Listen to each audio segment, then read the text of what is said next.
بسم الله الرحمن الرحیم. دوژخي لوی خیټي غټه خیټه په اویا مرض اخته وي، د حیوان په شان په نس ښه اموخته وي، د خنزیر غوندې شهوت زندگی بولي، غصب و غارت او رشوت بندگی بولي، د خپل پلار او د نیکه په شان فاسق دی، یزیدي ژوند یې خوښ لوی منافق دی.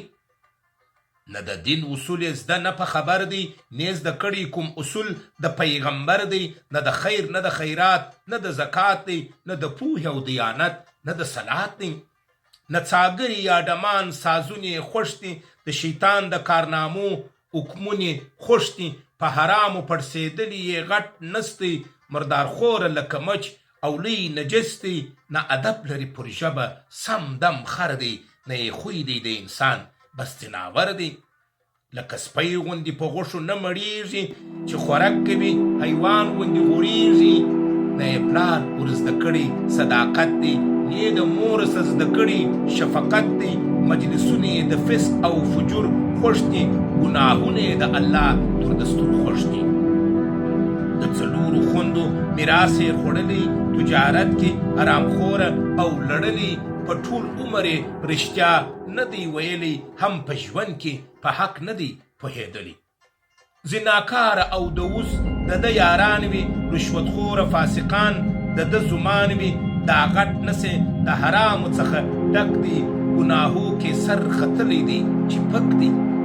ډېرې ځمکې یې غصب کړي د خوارانو، ډېرې مرستې یې خوړلي د کونډیانو، د خپل ورور پر یتیمانو کړي ظلمونه، هم خوړلي د شهید ورور ټول حقونه، د ورور کونډه یې ګرځولې د مزدوره، کونډه خورکۍ په دې کور کې ده مجبوره،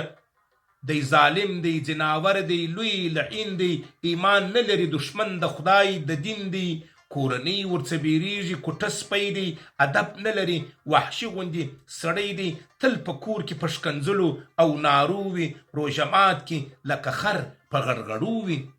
په خپل دغه کارنامو هیڅ نه شرمیږي، په محل کې خورا په غیرت تیریږي، هر کال ولاړ سي وکابې ته چې عاجي سي، چې راستون سي تر اغله دوژخي سي، پټپاکانې ورته وایي ګل آغایې، کورنۍ بیا ورته وایي شیر پاچایې، داسې ایږ بیا د خپل ځان څخه راضي وي، خورا ځان ته نامي وایي چې غازي وي، داسې ایږ بیا د خپل ځان څخه راضي وي، خورا ځان ته نامي وایي چې غازي وي،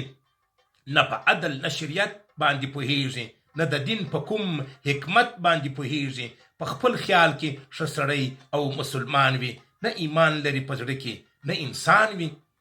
بس د دین څخه زده کړي دا خبر دی، ترې څلور میرمنې وکړي نور نوخر دی، خپل هوس بولي سنت د پیغمبر، دا ظلمت بولي شریعت د پاک سرور، رب وهلی دی د دین نورو حکمو کې، هم قرآن دی شرمولی په روژو کې،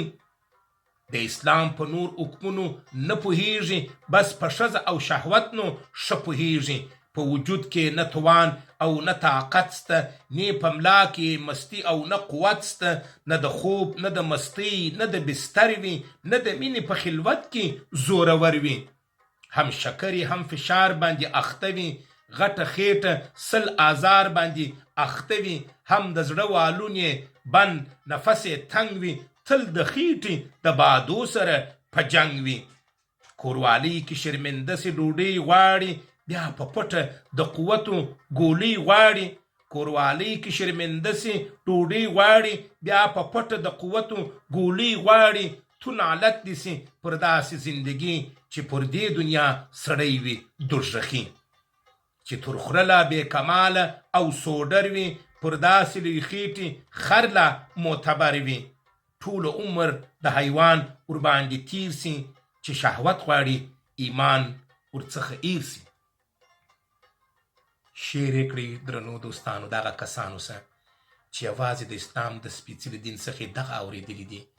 چې دوه او درې میرمنې د شهوت لپاره وکړي، بیا وایي چې ما سنت پر ځای کړي، نور نو د دین په احکام کې الله وهلی دی، تر غوږو په فسق و فجور باندې غرق، هلته بیا نه شریعت نه اسلام نه الله نه قرآن شی په یاد نه وي، یوازې دغه زده کړي دي چې ما سنت پر ځای کړي.